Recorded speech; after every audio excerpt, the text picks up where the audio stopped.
The air inside the sapphire vault was thick with the suffocating scent of aged scotch and the oily musk of unchecked egos. It was a room where a single nod could bankrupt a city, and a frown could erase 1,000 jobs. But tonight the silence was jagged. A deafening crash of crystal splintered against the mahogany wall, barely an inch from the head of a trembling junior analyst. You incompetent, pathetic parasite. Marcus Sterling, a man whose fortune was built on the bones of smaller companies, stood over the table, his face a mask of purple rage. He didn't look at the analyst. He looked at the floor. Specifically, he looked at the red wine staining his $5,000 Persian rug. "Clean it," Marcus hissed, his voice dropping to a predatory whisper. Now, from the shadows of the wood-paneled corner, a figure moved. This was Evelyn Thorne. To anyone in the room, she was simply a smudge against the wallpaper. She wore a stained, oversized black apron that swallowed her thin frame. Her hair was pulled back into a severe, greasy bun, and heavy, thick-rimmed glasses obscured eyes that had once dissected complex market derivatives with the precision of a surgeon. Evelyn knelt. The movement was practiced a calculated lowering of status that she had perfected over 3 years of hiding. As she reached for the shards of glass, a heavy leather shoe slammed down onto her hand. Evelyn didn't scream. She didn't even flinch. She simply froze. "You're slow, girl," sneered David Higgins, the floor manager whose only talent was licking the boots of the elite. He pressed his weight down, grinding Evelyn's knuckles into the floor. "Mr. Sterling is waiting. Or are you too busy daydreaming about a life where you actually matter?" A ripple of cruel laughter moved around the table. Social sadism was the main course of the Sapphire Vault.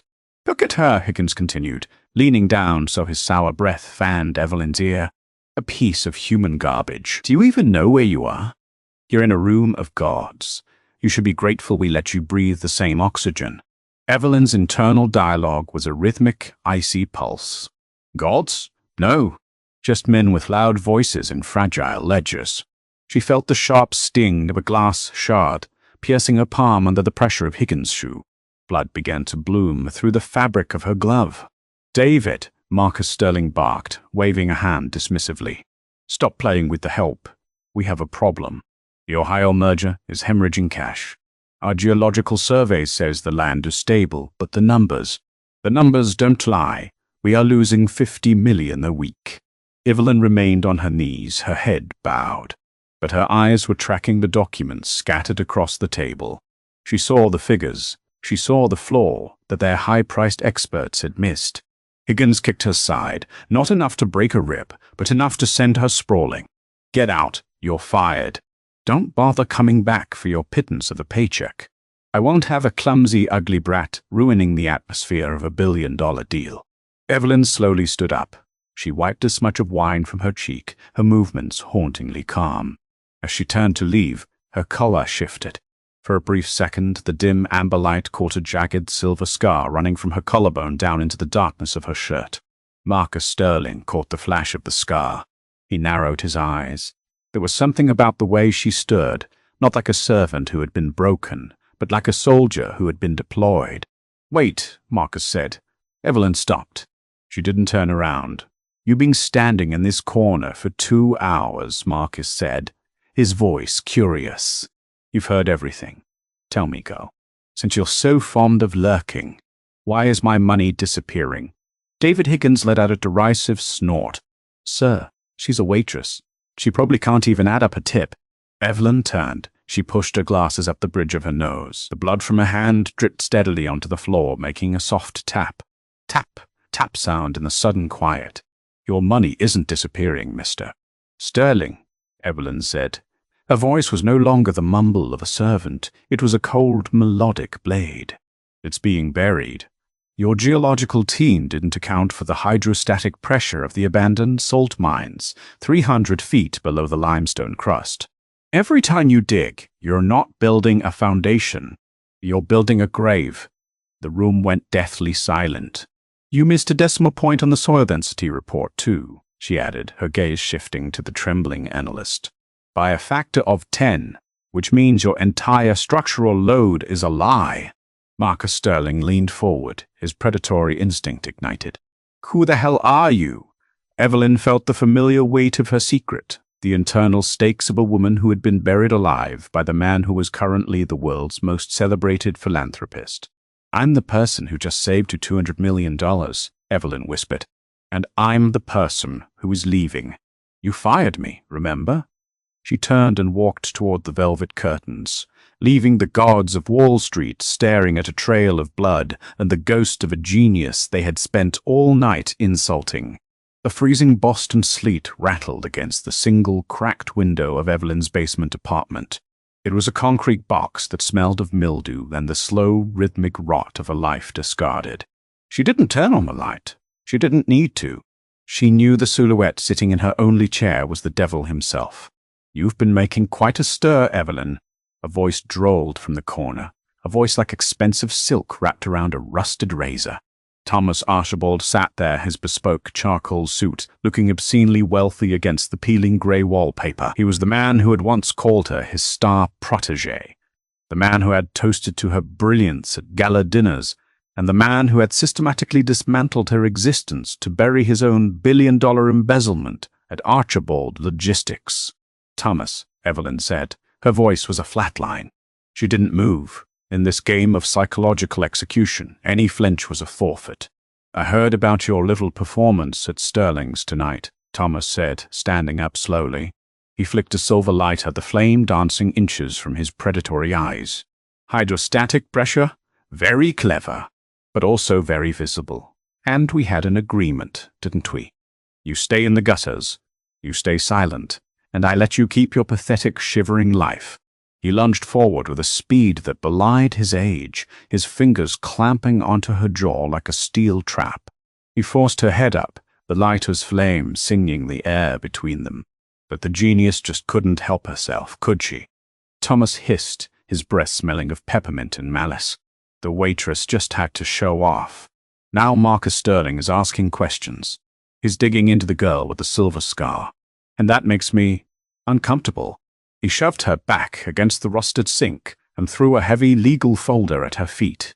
It landed with a dull thud, like a coffin lid closing. This is a fresh indictment, Thomas announced, a thin, cruel smile spreading across his face. I've spent the last 48 hours ensuring the Department of Justice reopens your file. New evidence, Evelyn. Forged, of course, but surgically perfect.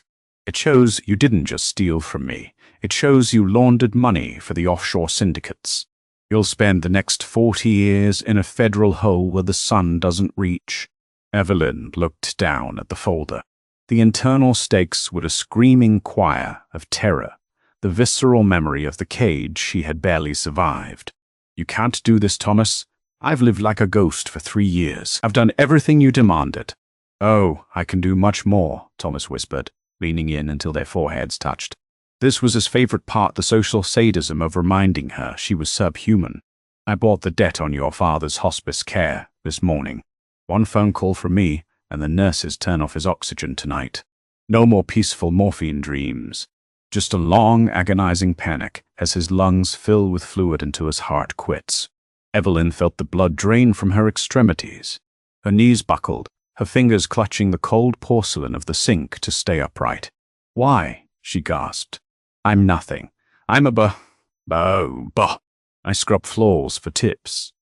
Because you're the only person alive who is smarter than me, Thomas replied, his voice devoid of any human warmth. And I cannot allow that to walk the streets. Sign the confession, Evelyn. Admit to the syndicate laundering. Go to prison for life. If you do, your father lives his final weeks in luxury. If you don't, well, I hope he likes the taste of carbon dioxide. He tossed a fountain pen onto the folder. You have until dawn, Thomas said, walking toward the door. He paused, looking at her tattered black apron hanging on a peg. And by the way, that scar on your chest, it doesn't make you look like a survivor. It makes you look like a broken, discarded toy. Remember that. Nobody is coming to save a girl who doesn't exist. The door slammed shut, the sound echoing like a gunshot in the cramped room.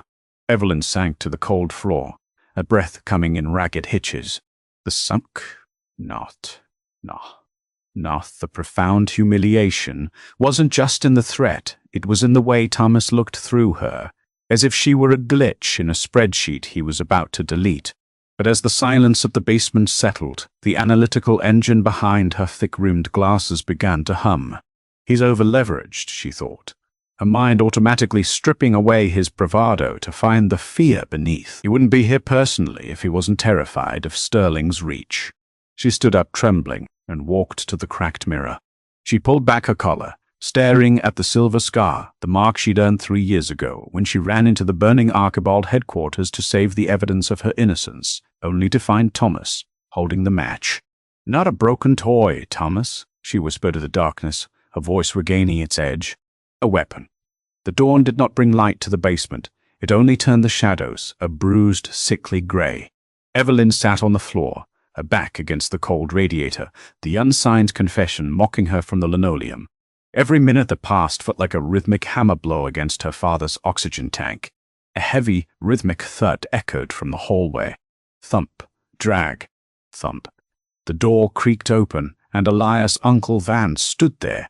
He was a mountain of a man, 70 years old, with skin the color of mahogany and eyes that had seen every dark corner of the city. He was the head of security at the Sapphire Vault, man. The titans of industry didn't notice, even as he held the doors open for their mistresses and their lies. "You look like hell, Evie," Elias rumbled, his voice a deep bass that shook the small room. He stepped inside, his presence instantly making the walls feel less like a prison. "He was here, Uncle Elias," Evelyn whispered, her voice cracking. "Thomas. He bought my father's debt. He's going to kill him if I don't sign." Elias looked at the folder on the floor. He didn't pick it up. Instead, he reached into his heavy wool coat and pulled out a small metallic object. It was an encrypted external drive, scarred and scorched at the edges. "3 years ago you told me they burned everything," Elias said, his gaze fixed on her. "But they didn't burn the backup server in the sub-basement. I've been holding on to this, waiting for the day you stopped hiding in that black apron. There." Evelyn gasped, her heart hammering against her ribs. That's the Ohio ledger. The raw data, before the forgeries. "It's everything," Elias said. "But there's a price, Evie. I'm an old man with a pension and a clean record. If I give this to you and Thomas finds out, I lose my house. I lose my health insurance. I likely lose my life. Marcus Sterling doesn't forgive invisible people who steal his secrets." This was the sacrifice. Elias wasn't just giving her a drive, he was handing her his entire existence, a shield made of his own life's work. "I can't ask you to do that," Evelyn said, tears finally spilling over her glasses. "You didn't ask," Elias replied, pressing the cold metal into her palm. "I'm tired of watching them break people like you, Evie. I'm tired of being a ghost in their hallways. If this is the match that burns his house down, then let it burn. Just make sure you're the one standing in the ruins." Elias turned to leave, but stopped at the door. "One more thing. David Higgins found out I was in the server room last night. He's already filed a report with Sterling. I'll be fired by noon, probably arrested by sunset. You have 6 hours, Evie. Don't waste them." As the door closed, Evelyn felt a wave of social sadism wash over her, not from Thomas this time, but from the entire system that would crush a good man like Elias for a moment of truth. She plugged the drive into her ancient, sputtering laptop. The screen flickered to life, a river of green and white data flowing across the cracked glass. Her fingers flew across the keys, the analytical engine in her brain shifting into high gear. The internal stakes were a deafening roar. If I fail, Dad dies. If I fail, Elias spends his final years in a cell. If I fail, the waitress dies and the ghost remains. She found it. Hidden deep within the Ohio Geological Survey was a secondary routing protocol. It wasn't just a mistake in the soil density. It was a deliberate, algorithmic layering. Thomas wasn't just hiding a sinkhole. He was using the land's instability to mask a series of ghost transactions, $200 million of Archibald Logistics' missing funds, buried under the limestone crust of a failing merger. Suddenly, a notification flashed on her screen. An emergency news alert. Disgraced analyst Evelyn Thorne wanted for syndicate laundering. New evidence links convicted Falam to international cartels. Haas had moved early. He didn't wait for her signature. He was performing a psychological execution on a global scale, broadcasting her crimes to every screen in the city to ensure no one would listen to a word she said. A sharp, metallic scent filled the room. Evelyn looked up to see a thin trail of smoke curling from under her door. Then came the heat. They weren't just indicting her, they were deleting her. The smoke was a physical blow, a thick, acrid curtain that instantly choked the breath from Evelyn's lungs. Panic, raw and primal, clawed at her throat. But the analytical engine in her brain fought back. They aren't just sending me to prison. They're erasing the evidence. They're deleting the witness. She grabbed the encrypted drive and her laptop, shoving them into her tattered backpack. The heat was a living thing pressed against the door. She looked at her reflection in the cracked mirror. The thick-rimmed glasses, the stained apron. The world saw a victim. A Burban. Rakfar. Not today, Thomas. She grabbed a heavy metal desk lamp and shattered the small high window that led to the alley. Glass rained down, a crystalline symphony of defiance. She scrambled through the opening, the jagged edges tearing at her suit, but she didn't feel the pain. The courage to sark, but it was air. Below her, a line of fire trucks were already arriving, but she knew they weren't for her. They were for the building, for the appearance of an accident. She stayed in the shadows, her backpack a lead weight, her heart a drum solo in her chest. She didn't know where to go. All she knew was that dawn was approaching, and at dawn, the hospice would receive a phone call. Dad. The internal stakes were a screaming choir. If I don't stop Thomas, Dad dies. If I don't stop Thomas, Elias Vance spends his final years in a cell. Evelyn found herself at a crowded train station, a sea of faces that ignored her. She blended in, a ghost among ghosts. She pulled out her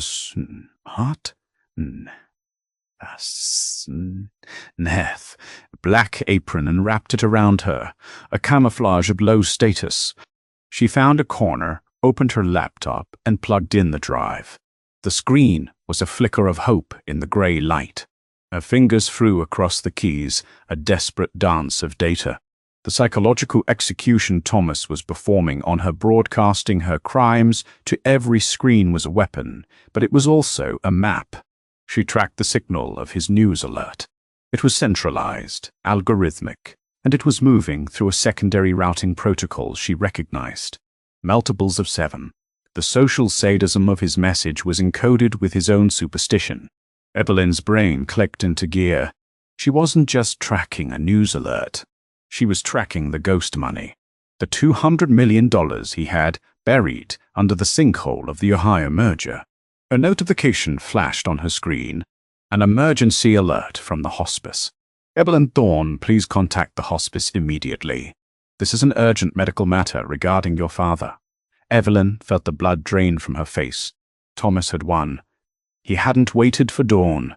The long, agonizing panic of carbon dioxide she had visualized for her father was happening now. A sudden, sharp pain exploded in her chest. She looked down to see a small, empty syringe in the hand of a man who was already disappearing into the crowd. A neurotoxin, a slow, methodical breakdown of her memory, of her ability to count. Another psychological execution. He didn't just want her dead. He wanted her to forget everything she knew. The world began to blur. The numbers on her screen danced, and her fingers felt heavy, unresponsive. I'm losing it. I'm losing the only weapon I have. Evelyn looked at her silver scar, a jagged line of defiance on her chest. Not a broken toy, Thomas, a weapon. She slammed her fist onto the laptop, a final desperate act of force. The data protocol on the screen shifted. The green and white numbers fell into place. She had found it. The ghost money was moving. It was moving to an account at the Sapphire Vault. Thomas was trying to liquidate the funds before Sterling could find them. Evelyn pulled out the drive, her fingers now a dull ache. She stood up, her vision spinning. I have 6 hours, Elias had said. I have 10 minutes, the neurotoxin said. She pushed through the crowd, a ghost on fire. She wasn't running towards safety. She was running toward the Sapphire Vault. She was running toward Marcus Sterling. She was running toward the only man in the city who could stop Thomas Archibald. And she was going to do it before she forgot how to speak. The Sapphire Vault was not just a restaurant. It was a fortress of limestone and gold, a cathedral dedicated to the worship of capital. Evelyn stood across the street, her vision beginning to fray at the edges like a moth-eaten curtain. The neurotoxin was a cold, rhythmic sludge in her veins, dulling the sharp edges of her analytical mind. 7, 14, 21, she whispered, anchoring herself to the multiples Thomas loved. If she stopped counting, she would disappear. She didn't enter through the revolving glass doors. She descended into the service alley, where the smell of rotting organic waste and industrial degreaser clung to the damp bricks. This was the digestive tract of the elite, the world of the invisible. Inside the kitchen, the atmosphere had curdled. The usual surgical precision was gone. David Higgins was screaming at a line of terrified prep cooks, his face a bloated shade of beet red. "Where is Vance?" Higgins roared, slamming a silver tray onto the stainless steel counter. "The security feeds are looping, the wine cellar is a mess, and I have Marcus Sterling demanding a vintage that hasn't been logged in 3 years. If this service fails, I'll have all your heads." Evelyn slipped past him, her oversized apron acting as a cloak of insignificance. None of them looked at her. To them, she was just another cog in the machine that was currently breaking down. She saw the empty locker where Elias Vance's coat usually hung. The sacrifice was palpable. The silence of his absence was louder than Higgins' shouting. She moved toward the back office, her movements sluggish, her heart laboring under the chemical weight of the toxin. She needed a terminal. She needed to intercept the liquidation before Thomas hit the final enter key. In the employee break room, she found Sarah, a young waitress who had always shared her tips with the dishwashers. Sarah was crying, her face buried in her hands. "They took him, Evie," Sarah sobbed, looking up with swollen eyes. "The police, they said Elias was part of your syndicate. They treated him like a dog." Evelyn felt a surge of internal stakes so violent it momentarily cleared the toxin's fog. "They are using his kindness as a noose." "Sarah, listen to me," Evelyn said, gripping the girl's shoulders. Her voice was raspy, failing. "I need your tablet, the one you use for the vintage logs. It has the bypass code for the vault's internal server." "Evie, you're shaking. You look like you're dying," Sarah whispered, terrified. "I am," Evelyn replied with a hauntingly calm smile. "But I have to finish the count." "Give it to me, please." Sarah handed over the device. Evelyn sank into a plastic chair, her fingers fumbling over the glass. She began to scrape through the digital detritus of the Sapphire Vault's private network. She wasn't looking for wine logs. She was looking for the Thuhumant Tustan 7. There it was. Hidden behind a shell company named Septimus Holdings, Thomas was moving the $200 million in staggered blocks. $7 million to a bank in Cyprus. $14 million to a blind trust in the Grenadines. He was using the vault's high-speed encrypted trading turret to bypass international oversight. Every time she saw a 7, a spark of memory returned. She saw the forgeries. She saw the night of the fire. She saw Thomas standing over her, the match in his hand, as the skin on her chest began to bubble and scream. Suddenly the tablet hissed, a remote override. A face appeared on the small screen. It was Thomas, sitting in a darkened car, the city lights blurring behind him. He looked bored. "Still counting, Evelyn?" he asked, his voice echoing in her ears like a death knell. "The neurotoxin is a marvelous thing, isn't it? It dissolved the you until only the numbers remain. But even the numbers will betray you soon." I found the money, Thomas," she gasped, her forehead leaning against the cold screen. "Finding it isn't stopping it," he countered. "By the time you find the strength to stand, the accounts will be empty. And your father? Well, I'm told the gasping has begun. It's a rhythmic sound, almost like a clock. Tick, gasp, gasp, tick." He disconnected. Evelyn slumped forward, the tablet sliding to the floor. The social sadism of his voice was a physical weight, pressing her into the linoleum. She looked at her hand, the knuckles bruised from Higgins' shoe, the palm cut by glass. She wasn't a VP anymore. She wasn't a genius. She was a broken, poisoned girl in a basement-tier break room. Status, 0. But then she felt the scar, the jagged, silver line of heat on her chest. It throbbed with every heartbeat, a reminder of the fire she had already survived. "The lamb," she whispered, her voice a ghost of a growl. "Does not forget." She stood up, her vision a kaleidoscope of grey. She didn't look for the tablet. She looked for the service elevator. Marcus Sterling was sitting in the vault's most exclusive booth, brooding over a glass of scotch that cost more than Evelyn's life. He was a predator who respected only other predators. He didn't notice the disheveled waitress stumbling toward him through the sea of navy suits, until she slammed a piece of scrap paper onto his table. On it, written in her own blood from her cut palm, was a single coordinate and a string of numbers starting with 7. "You're being hunted, Marcus," she croaked, the neurotoxin finally reaching her vocal cords. "And your hunter is using your own house to hide the carcass." Marcus Sterling did not move. He stared at the scrap of paper, the crimson numbers smearing against the white linen tablecloth like a visceral curse. He looked up, his pale, hawkish eyes cutting through the dim amber light of the booth to find the woman standing over him. She was a wreck. Her oversized black apron was torn, stained with soot and grease, and her thick glasses were cracked across the left lens. She smelled of wood smoke and cheap industrial cleaner. To any other patron in the Sapphire Vault, she was a malfunctioning piece of the furniture, a Bahamian who had finally lost her mind. "Security," Marcus said, his voice a low, dangerous rumble. He didn't even look at her face. "Get this. Thing. Out of my sight." 2 massive men in charcoal suits materialized from the shadows, their hands reaching for Evelyn's thin shoulders. "The Ohio sinkhole." Evelyn gasped, her voice breaking, the neurotoxin clawing at her throat. She slammed her bruised palms onto the mahogany table, leaning in until she was inches from Marcus's pristine silk tie. "It's not a geological error, Marcus. It's a burial ground. 200 million. Archibald Logistics, missing funds. Thomas is using the depressurization to mask the wire transfers." The security guards gripped her arms, yanking her backward. Her feet skidded across the polished floor, her lowered status on full display as the elite diners turned to watch the trash being hauled away. "Wait," Marcus barked. The guards froze.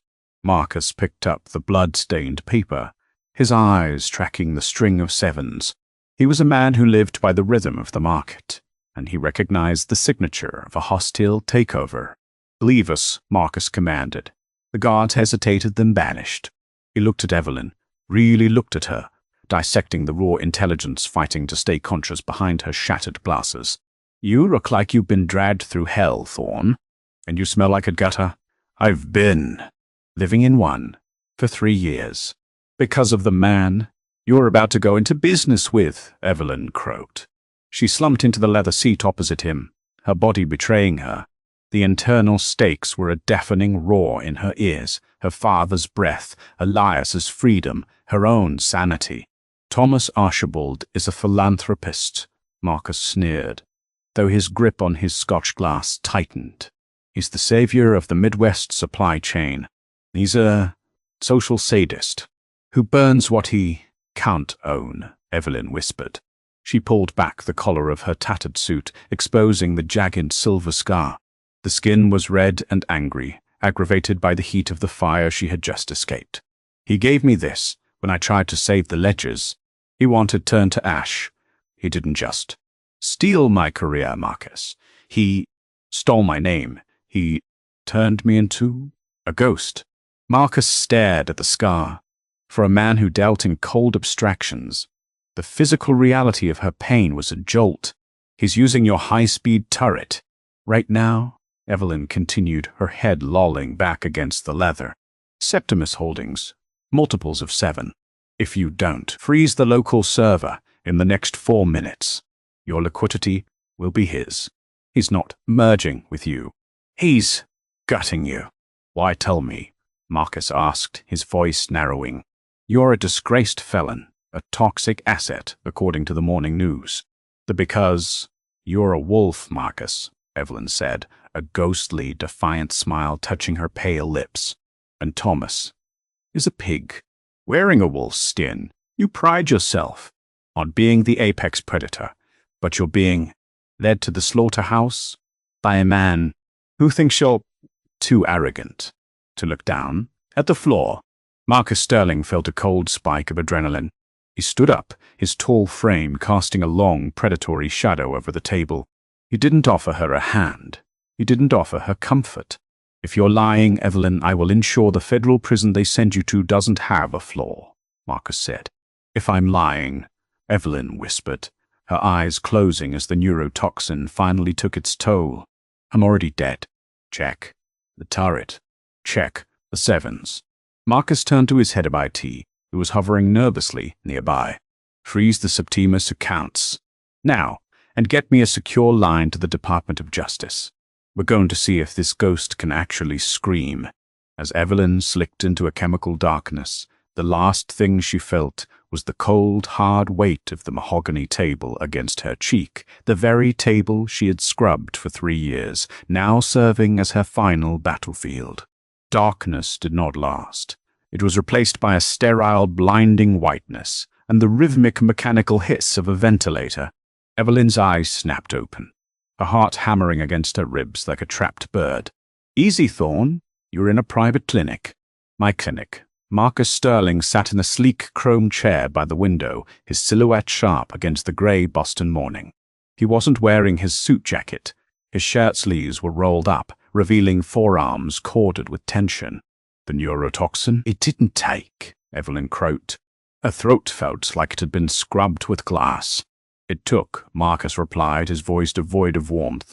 But you're a difficult woman to delete. My doctors flushed your system. You've been out for 10 hours. In that time, Thomas Archibald has moved from philanthropist to a man with a very large, very public target on his back. Evelyn tried to sit up, the internal stakes screaming. My father, the hospice. I made the call, Marcus interrupted, his eyes narrowing. The debt is cleared, the oxygen is flowing. Thomas can touch him anymore. But don't think this is charity, Evelyn. You're an asset now, an expensive one. He tossed a tablet onto her bed. The screen showed a live feed of the Sapphire Vault's kitchen, not the dining room, but the cramped, grease-stained back alley. Thomas knows you're alive, Marcus said. He's panicked. He's liquidating his physical assets now, trying to flee before the DOJ freezes his passports. I've set up a command center in the Vault's old wine cellar. You're going to run the counteroffensive from there. This was the trap within the trap. Marcus wasn't taking her to a high-tech boardroom. He was sending her back to the basement, back to the world of the invisible. 3 hours later, Evelyn stood in the damp, stone-walled cellar of the Sapphire Vault. She was dressed in a charcoal suit Marcus had provided. It was 3 years out of fashion, but it fit her like armor. The air smelled of cork and ancient dust. You have 4 analysts, Marcus said, gesturing to a group of young, terrified men sitting at portable workstations. And you have 2 hours before Thomas's private jet leaves Logan Airport. If he crosses the Atlantic, we lose the paper trail. Evelyn looked at the screens. The social sadism of the morning news was still looping her face, her crimes, but she didn't look away. She used the extreme inhibition as a fuel. He's not going to the airport, Evelyn whispered, her mind clicking into gear. Thomas is a creature of habit. He won't leave without his trophies. He's going to the Archibald Logistics Warehouse in the North End. That's where he keeps the physical ledgers he didn't burn. Suddenly, the cellar door burst open. 2 men in tactical gear. Thomas' private security rushed in. One of them held a canister of pressurized steam. Sterling, get back. One of them roared. Before Evelyn could react, the man lunged at her. He didn't use a gun. He grabbed her by the hair and slammed her against the stone wall, right next to a broken steam pipe. He twisted the valve. A jet of scalding, white-hot steam hissed out, striking Evelyn directly on her chest, right over the silver scar. Evelyn screamed a raw, visceral sound of agony that echoed off the wine racks. The heat was a flashback to the fire, a physical manifestation of the psychological execution Thomas had started 3 years ago. "Tell me where the bypass key is, you bar. Bosey barn wrath." "Yeah," the man hissed, pressing her closer to the burning steam. "Thomas wants the ghost money back." Evelyn's vision blurred with pain, but through the haze, she saw Marcus Sterling standing perfectly still, his hand hovering over a silent alarm. He was watching her. He was testing her. Satisfaction. She thought through the searing pain. "It only counts if I survive the burn." "The key," Evelyn gasped, her skin blistering under the suit, "is in the multiples of 7, you idiot." She drove her heel into the man's armstep and slammed her forehead into his nose. As he recoiled, Marcus finally moved, drawing a compact pistol and disarming the second guard with a clinical efficiency. Evelyn slumped to the floor, her breath coming in ragged gasps. She clutched her chest, the heat from the steam mingling with the old heat of the scar. "You could have stopped him sooner," she hissed at Marcus. "I needed to see if you'd break," Marcus replied, his face a mask of cold stone. "You didn't. Now get back to the terminal. We have a jet to catch." Evelyn stood up, her suit jacket melted to her skin, her eyes burning with a vengeful light. She didn't look for a bandage. She looked for the Septimus routing code. "I'm not catching his jet, Marcus," she whispered, her fingers flying across the keys. "I'm crashing his bank account. I've just diverted his escape funds into a blind trust managed by the DOJ's Witness Protection Program. He's flying on empty." She looked at the screen, a dark, thrilled smile touching her lips. "And I've just sent a push notification to every screen in his private jet, telling him exactly who took it."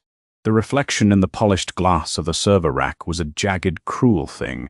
Evelyn stood in the damp, subterranean chill of the wine cellar, her new charcoal suit ruined, the fabric melted into the fresh, weeping blisters on her chest. The pain from the steam was a white-hot roar, a physical echo of the fire 3 years ago, but it no longer felt like a mark of shame. It felt like fuel. Outside the heavy oak doors, the sapphire vault was in a state of controlled panic. She could hear the muffled shouts of David Higgins and the frantic clatter of silverware. The invisible world was finally making noise. Evelyn leaned her forehead against the cool metal of a workstation. Her internal stakes were a deafening hum. Dad is breathing. Elias is being processed. But Thomas is still in the air. She looked at the digital clock on the wall. 5 minutes to sunrise. The memory of the fire flashed behind her eyes. The smell of burning paper, the heat on her skin, and Thomas Archibald standing at the exit, calmly checking his watch while she screamed among the ledgers. He had stolen her career, her name, and her dignity, leaving her to scrub the floors of his peers for 3 years. "He thinks he's escaped," Marcus Sterling said, stepping into the dim light. He held a crystal glass of ice water, but he didn't offer it to her. He set it on the desk next to her laptop. "His jet cleared the coast 2 minutes ago. He's over international waters." "He's not escaped, Marcus," Evelyn whispered, her voice a dry rasp. She didn't look up from the screen. "He's just in the bigger cage." She began the psychological execution. Evelyn didn't just freeze his accounts, she began to bleed them. Using the Septimus routing protocol, she sent a series of micro-transfers staggered in multiples of 7 to every person Thomas had ever stepped on. $100 to the daughter of the janitor he fired, $700 to the hospice where her father lay, $7,000 to the legal defense fund for Elias Vance. "What are you doing?" Marcus asked, leaning in, his brow furrowed. "I'm showing him the bedrock," Evelyn said, her fingers dancing across the keys with a lethal, rhythmic grace. "He built his empire on the idea that people like me don't exist. I'm making him pay for every second he looked through us." And on her secondary monitor, a private satellite feed showed the interior of Thomas's Gulfstream. The cabin was a palace of cream leather and gold leaf. Thomas sat in the center, a glass of champagne in his hand, a smug, triumphant smile on his face. Then, Every screen in his cabin flickered. Evelyn bypassed the jet's internal security, overriding the entertainment system. She didn't play a confession. She didn't show his crimes. She showed him a live feed of the wine cellar. She showed him her face-shattered glasses, soot-stained skin, and the raw, angry burn on her chest. Thomas's smile vanished. He lunged for the screen, his face contorting into a mask of pure, aristocratic rage. You an ras. And his voice crackled through the cellar's speakers, distorted by the satellite lag. I have you burned alive, or by the prison you rot in. Mas. Evelyn didn't flinch. She leaned into the camera, her eyes cold and unyielding. You can't buy anything, Thomas, she said, her voice dropping into a dangerous, icy register. I just liquidated your fuel reserves. The pilots just received a notification that their offshore payroll has been flagged for money laundering. They aren't flying you to London. They're diverting to the federal airfield in Maine. You lie, Thomas screamed, slamming his fist against the leather seat. Check the ledger, Thomas, Evelyn whispered. Check the sevens. As she spoke, she executed the final command.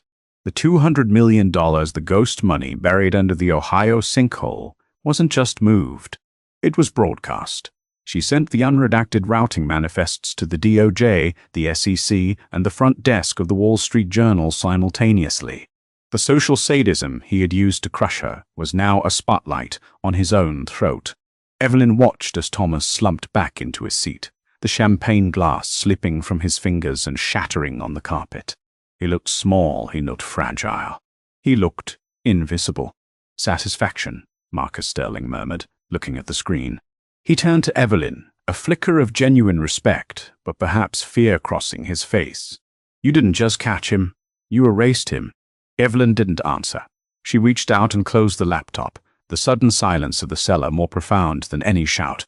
She looked at her hand, the knuckles bruised, the palm scarred. The sun began to bleed through the high, barred windows of the cellar, casting long, golden stripes across the stone floor. The night of the ghost was over. I need to see my father, Evelyn said, standing up. She didn't ask for a car, she didn't ask for a bonus. She simply walked toward the service elevator, her back straight, her chin high. She was no longer a bime. She was no longer a victim. She was the architect of the ruins. The grand ballroom of the Sapphire Vault was a cathedral of arrogance, shimmering under chandeliers that cost more than a public school. 5 days had passed since the night in the cellar, but the air still tasted of iron and expensive regret. Tonight was the Apex Summit, a gathering of the city's most ruthless titans, and Thomas Archibald was the guest of honor, or so he thought. Thomas stood at the center of a semicircle of admirers, his tuxedo flawless, his silver hair swept back with practiced grace. He was Hwem Hom, his voice booming as he gestured with a crystal flute of vintage Krug. The Ohio merger is a masterstroke, Thomas declared, his chest puffed out like a peacock. It's about vision. It's about seeing the bedrock when everyone else just sees the mud. Marcus and I are about to rewrite the rules of the Midwest. Marcus Sterling stood a few feet away, sipping a tonic water, his face a mask of predatory stillness. He didn't look at Thomas. He looked at the heavy velvet curtains of the service entrance. Suddenly, the jazz quartet faltered. The rhythmic plinking of silverware died a slow, agonizing death. The service doors swung open. Evelyn Thorne walked into the ballroom. She wasn't carrying a tray. She wasn't wearing a stained apron. She wore a bespoke navy wool suit, tailored to the sharp, unyielding lines of her posture. The charcoal fabric was dark as a bruise, high-collared to hide the fresh bandages on her chest, but leaving her silver scar visible just at the hollow of her throat, a jagged medal of survival. She had discarded her thick, cracked glasses. Her eyes, cold and analytical, scanned the room with the terrifying authority of a high court judge. The starter shift was a physical blow to the room. The trash had returned as a queen. Evelyn? Thomas gasped, the champagne in his hand trembling. Security? Why is this? This convict in the room. Marcus, do something. Evelyn didn't stop until she was 3 feet from him. She didn't look at the crowd. She looked at the man who had burned her life. The flight was diverted, Thomas, Evelyn said, her voice dropping into that dangerous, icy register that cut through the silence like a razor. The FAA doesn't like it when a pilot's offshore payroll vanishes in mid-air. It tends to ground the jet. You lying benosed, Ben? Thomas snarled, the social sadism returning to his eyes as he tried to regain his footing. You're a ghost. You're a footnote. I created you, and I can erase you again. You didn't create me, Thomas, Evelyn whispered, stepping closer. The internal stakes of 3 years of silence burned in her throat. You just created the monster that's going to walk you to the gallows. At that exact second, every massive LED screen in the ballroom, the ones meant to show the Ohio merger projections, flickered to life. It wasn't a spreadsheet. It was a wire transfer manifest. $200 million, moving in rhythmic blocks of 7. Below it, a secondary window opened, a grainy, time-stamped video from 3 years ago. It showed Thomas Archibald standing in the burning headquarters, holding a silver lighter, while a younger Evelyn Thorne screamed behind a locked glass door. The ballroom erupted into a cacophony of gasps. The titans of industry backed away from Thomas as if he were a leper. That's fake, Thomas screamed, his face turning a sickly shade of purple. Marcus, tell them this is a hit job. Marcus Sterling stepped forward, his eyes locking onto Thomas with a dark, thrilled delight. I checked the bedrock, Thomas, and Evelyn was right. You're sitting on a sinkhole. Evelyn watched as the FBI agents, who had been waiting in the shadows of the coat check, moved in. They didn't run.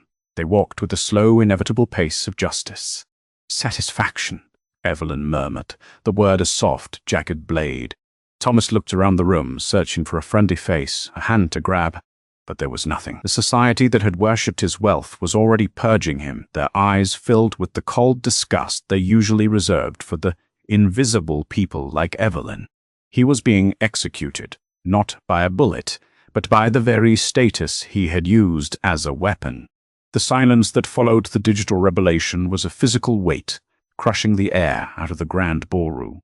The titans of industry, men who usually barked orders over the roar of stock tickers, stood frozen. Thomas Archibald was no longer the guest of honor. He was a specimen under a microscope, and the lens was magnifying every rot in his soul. Thomas's face went from a sickly purple to a ghostly translucent white. He looked at the screens, the Thu Inet Tucson 6-7 dancing in neon green, the footage of the fire playing in a horrific loop. His breath came in shallow, jagged gasps, the very sound he had mocked when threatening Evelyn's father. You treacherous bitch!" Thomas screamed, his voice cracking into a high-pitched, hysterical shriek. He lunged toward Evelyn, his fingers clawing at the air, but Marcus Sterling stepped into his path with the casual indifference of a man stepping over a crack in the sidewalk. "Don't touch the talent, Thomas," Marcus said, his voice a low, dangerous purr. "It's bad for business." Thomas recoils, spinning around to face the crowd of his peers. "This is a fabrication. She's a convicted felon. She's a Bada multi-barn who stole my passwords. Marcus, you're letting a ghost ruin $1 billion merger." Evelyn didn't move. She stood with her hands clasped loosely in front of her navy suit, her posture a masterpiece of unyielding steel. The internal stakes of 3 years of poverty, of scrubbing the very floor Thomas was currently defiling with his panic, culminated in this single moment. "I didn't steal anything, Thomas," Evelyn said. Her voice wasn't loud, but it carried to the furthest corners of the ballroom, amplified by the absolute vacuum of the room's attention. "I simply stopped hiding. You spent 3 years trying to convince the world I didn't exist. You treated me like a ghost, so I acted like one. I watched, I listened, and I counted." She took a slow, deliberate step toward him. The social sadism he had exerted over her for years was now being reflected back, a cold, focused beam of psychological execution. "I counted every dollar you buried in Ohio," she continued, her eyes locking onto his with a terrifying clinical intensity. "I counted every multiple of 7 you thought was a secret code. And I counted every breath you tried to steal from my father." Thomas backed away, his heel catching on the edge of the Persian rug. the same rug where he had watched Higgins grind her hand into the glass 5 nights ago. He stumbled, falling back against the mahogany serving station. "I made you," Thomas roared, his eyes bulging with a desperate, aristocratic rage. "You were a nobody from a state school. I gave you a suit. I gave you a seat at the table. You are a Bahama. Do we Barnham hunt dot. I created you, and I can erase you." Evelyn reached out. She didn't grab him. She picked up a heavy crystal pitcher of ice water from the station. The room held its breath as she began to pour. She didn't pour it into a glass. She poured it directly onto the table, the freezing water splashing over the edge and soaking into Thomas's $5,000 tuxedo pants, dripping onto his handmade Italian shoes. The mic drop was not a sound, but a gesture of ultimate, soul-crushing status reversal. "You're wrong, Thomas," Evelyn whispered, her voice a jagged blade that vibrated through the silence. "You didn't create me. You just created the monster that's going to walk you to the gallows." She leaned in closer until the scent of her industrial soap and burnt skin mingled with his expensive cologne. "And today," she breathed, her eyes flashing with a dark, satisfied fire, "your glass is finally full." A cast too, she set the empty pitcher down with a soft, final clink. Thomas looked down at his soaked, ruined clothes, then up at the hundreds of eyes watching his humiliation. He wasn't a titan anymore. He was a wet, shivering old man who had just been outplayed by the invisible girl. The satisfaction was a roar in Evelyn's blood. 3 years was gone, replaced by the cold, hard weight of total victory. She turned her back on him, not even waiting for the FBI to finish their approach, and walked toward the center of the ballroom. Behind her, she heard the metallic snap of handcuffs and the first sob of a man realizing that his empire had turned to dust. The metallic click of the handcuffs was the only sound in the sapphire vault. It was a sharp, clinical noise that seemed to sever the very air of the ballroom. Thomas Archibald stood frozen, his arms yanked behind his back, his wet tuxedo jacket bunching awkwardly around his shoulders. The FBI agents didn't move with anger.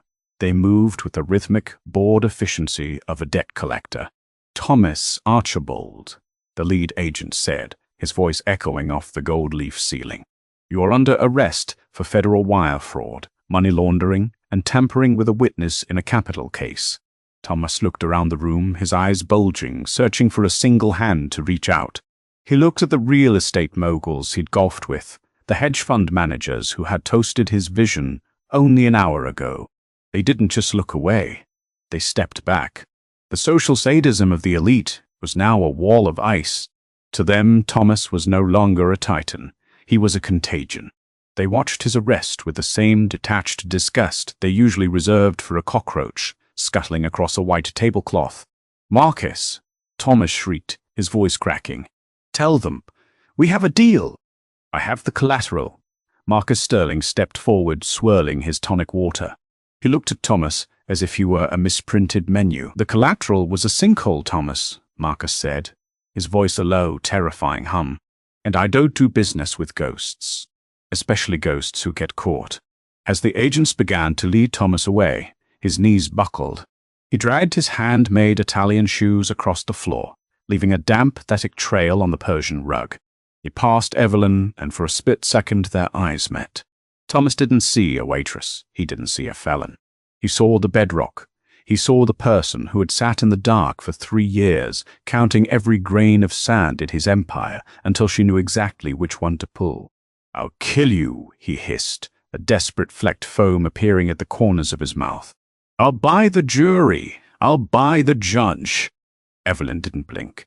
She simply watched him go, her silver scar throbbing with a cold, triumphant heat.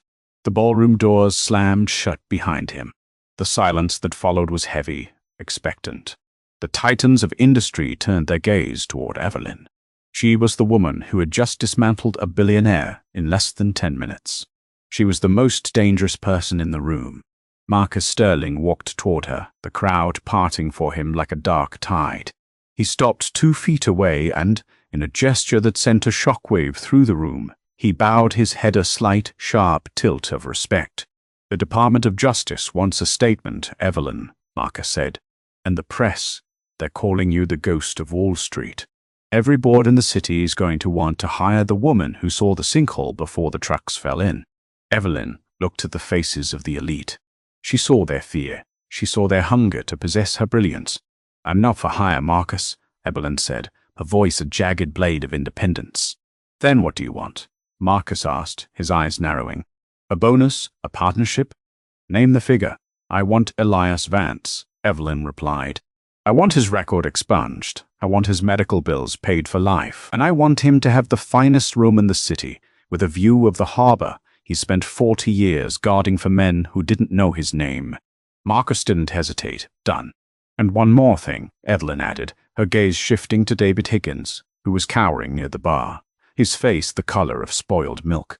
Fire Higgins, and tell him if I ever see him in a service uniform in this city again, I'll start counting his sevens. Higgins didn't wait to be told twice.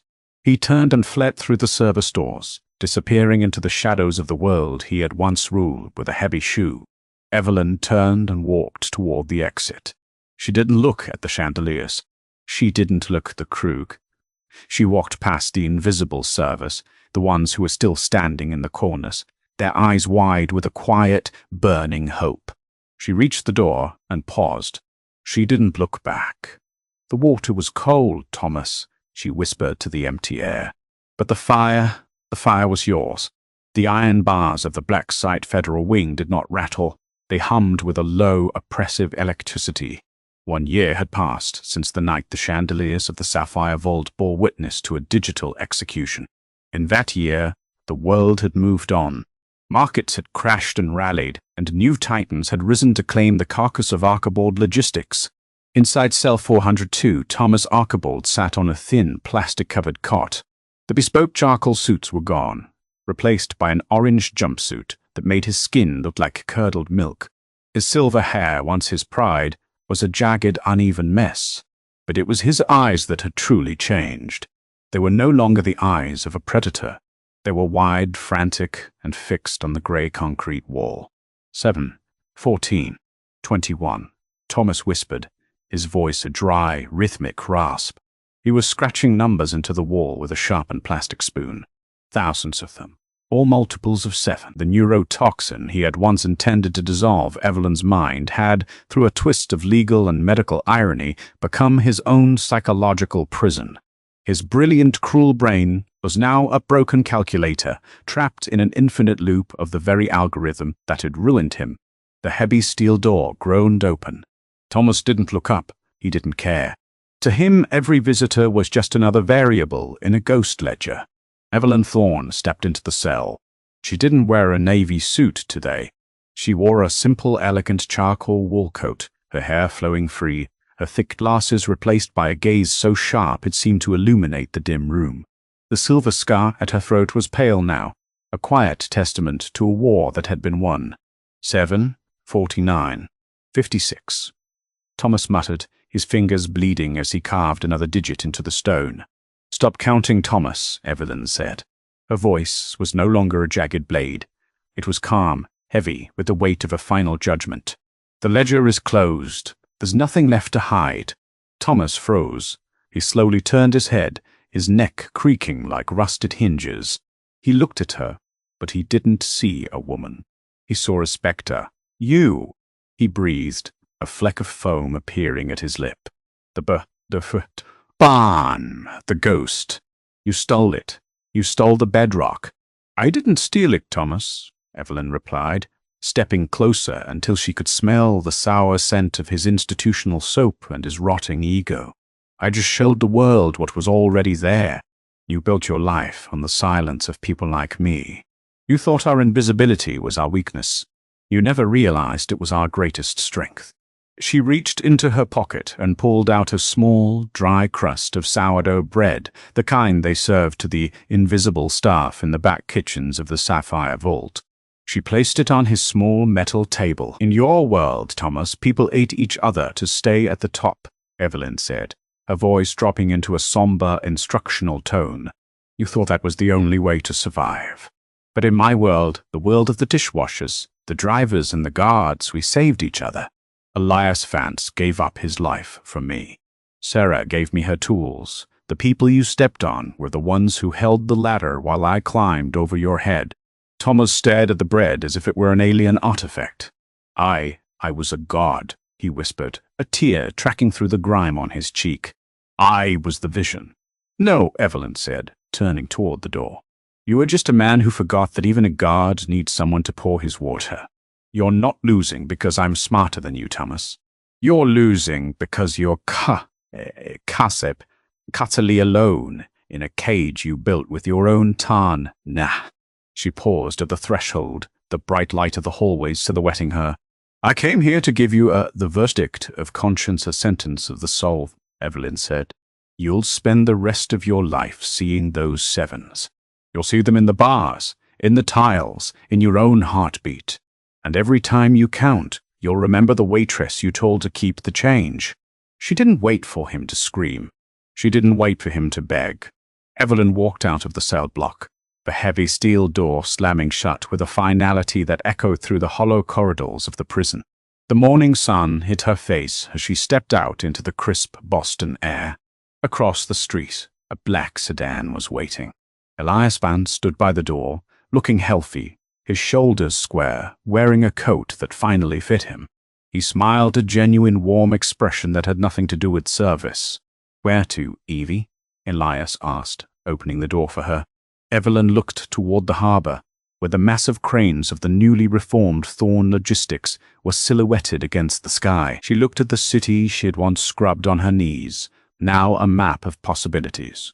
To the hospice, Elias, Evelyn said, a soft, radiant smile touching her lips.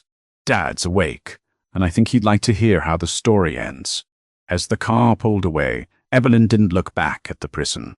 She looked forward past the high-rises and the boardrooms toward a world where no one was invisible unless they chose to be. The Burt Kong had been swept away. The Bowie barn was gone. Evelyn Thorne was finally undeniably seen.